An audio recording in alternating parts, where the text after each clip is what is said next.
मैं आईआईटी दिल्ली का ग्रेजुएट हूँ, बोर्ड का मेरिट रैंक होल्डर हूँ। अच्छी जगह पे काम किया है, जब प्रोफेशनल में काम किया है। इंजीनियरिंग एंड मैनेजमेंट कंसल्टेंट रहा हूँ।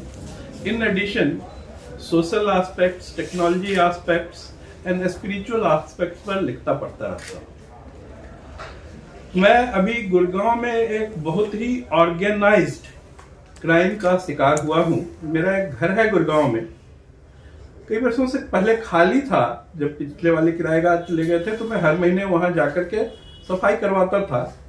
एक गिरोह ने मेरे ऊपर नजर रखा था कि जब भी मैं जाता था सफाई करने, वो हमारे पास आ जाते थे कि हम हस्बैंड वाइफ हैं, हमें आप किराए पर दे दीजिए, हम इसको चलाएंगे, रखेंगे, साफ सफाई करेंगे, आपको इतनी मेहनत नहीं करनी पड़ेगी। मैं रिलक्टेंट था, लेकिन फिर भी जब 2-3 महीना ऐसा हुआ तो हमने उनको कहा कि आपके पूरे परिवार में कौन कौन लोग हैं, आप सभी आइए। वो एक लड़का और एक लड़की को साथ में लेके आए कि ये मेरा बेटा और ये मेरी बेटी है और हम दोनों हस्बैंड वाइफ हैं, हम इसे किराए पर लेना चाहते हैं, लेकिन आप हमें थोड़ा सस्ते किराए में दे दीजिए। हमारा उस घर का पहले किराया 1 लाख रुपया पर महीने होता था, लेकिन हमने जस्ट खाली न रखे और मेंटेनेंस होता रहे, उनको 60,000 रुपये पर महीने के किराए पर दे दिया। साल में केवल 5% का इंक्रीमेंट। अब उन्होंने हमें कहा कि हम हस्बैंड वाइफ हैं, लेकिन वो हस्बैंड वाइफ नहीं है, वो एक ऑर्गेनाइज्ड क्राइम के लोग हैं। कुछ महीने तक तो वो हमें किराया देते हैं, उसके बाद वो किराया देना आनाकानी करते हैं, बंद कर देते हैं। किराया देने में भी वो हस्बैंड बोलता है कि किराया मेरी पत्नी के बैंक अकाउंट से आएगा। तो मुझे लगा कि इसमें कोई क्या परेशानी हो सकती है। हमने हस्बैंड जो अपने आप को कह रहा था, उसका आधार कार्ड, पैन कार्ड दोनों देखा, वाइफ का आइडेंटिटी चेक किया, दोनों बच्चे उन दोनों को मम्मी पापा बोल रहे थे। तो हमें लगा कि एक नॉर्मल फैमिली होगा, हमने दे दिया।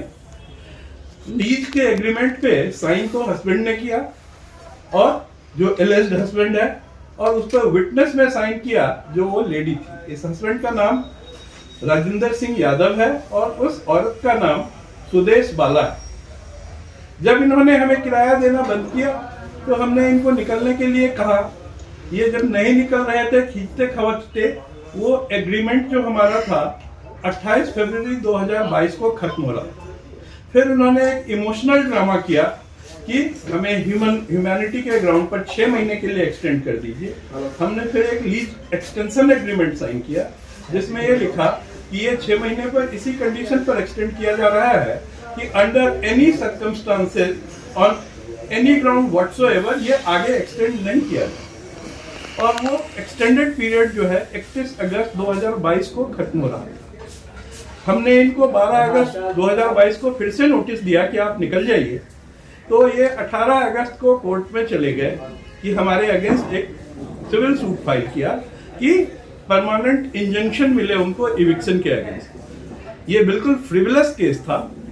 इस केस से लेकिन हमें पहली बार ये पता चला कि वो औरत जो है ये इसकी बीवी नहीं है, क्योंकि उसमें इसने लिखा कि मैंने रेंट जो पे किया वो अपनी कजिन सिस्टर के बैंक अकाउंट से पे किया। एनीवे, वो केस 26 महीनों के बाद, 25 हियरिंग के बाद डिसमिस हो गया एज विथड्रॉन, क्योंकि उन्होंने केवल उसमें तारीख पर तारीखें ली, एडजॉर्नमेंट्स मांगते रहे, केस आगे नहीं बढ़ पाया।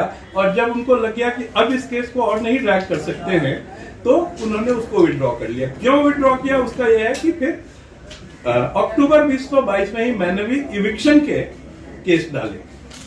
मेरे इविक्शन के केस में प्रोविजनली रेंट असेस हुआ, जो उसको नहीं देने के लिए वो उसके अगेंस्ट अपील में सेशन डिस्ट्रिक्ट जज के कोर्ट में गए।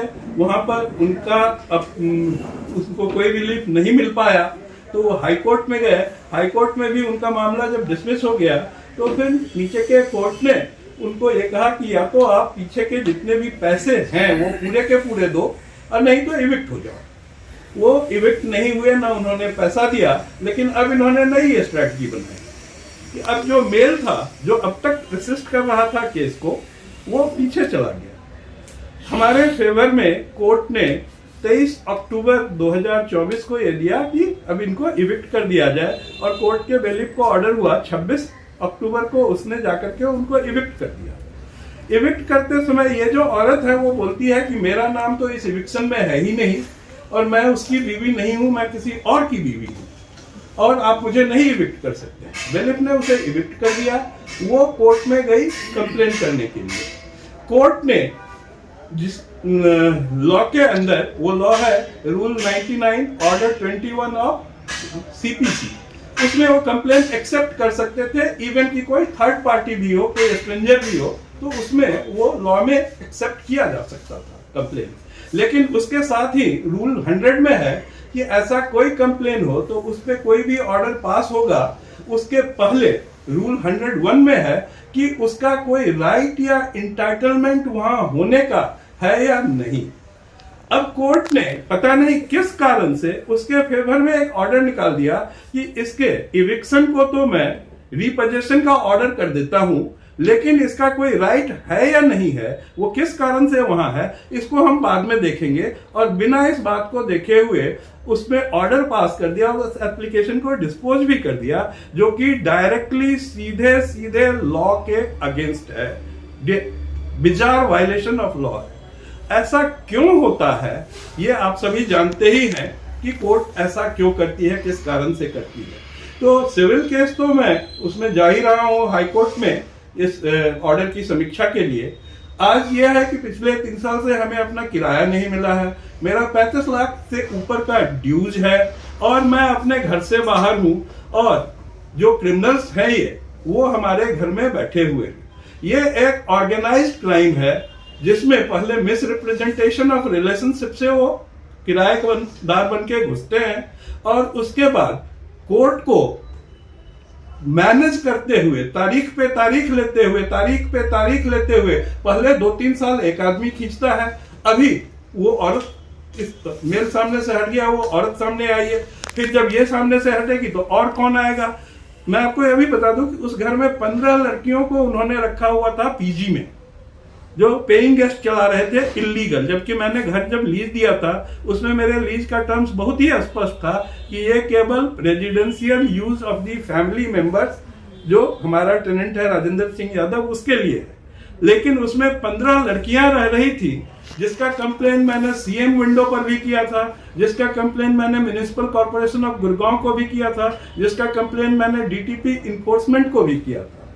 लेकिन इन सभी जगह इन कंप्लेन का, जिसका मैंने प्रूफ भी दिया था, कोई नतीजा नहीं निकला और सब जगह करप्शन के कारण, भ्रष्टाचार के कारण वो लीपापोती होती रही, इलीगल अनऑथराइज्ड एक्टिविटीज चलते रहे। न केवल वहां से वो ये पीजी का, गर्ल्स पीजी का काम कर रहे थे, बल्कि एक बुटीक भी चला रहे थे कमर्शियल वे में, जिसका वेबसाइट पर उन्होंने बना रखा था, इंटरनेट पर एड्रेसेस हमारे घर के डाल रखे थे। और इतना ही नहीं, जब वो अभी कोर्ट में गए कि हमें रेस्टोर कर दो, तो वहां उन्होंने कहा कि मैं यहाँ रह रही हूँ, और उसके प्रूफ में उन्होंने ये दिया कि मेरे बेटे के अगेंस्ट जो कई सारे इधर उधर के क्रिमिनल कंप्लेंट्स हैं, उसमें देखिए उन FIRs में पुलिस उसको ढूंढते हुए हमारे घर इस एड्रेस पर आई, तो मेरा बेटा इस एड्रेस पर रहता है, क्यों, तो इस घर में मैं रह रही हूं, इस बात का ये प्रूफ है, मुझे क्यों निकाला जाएगा।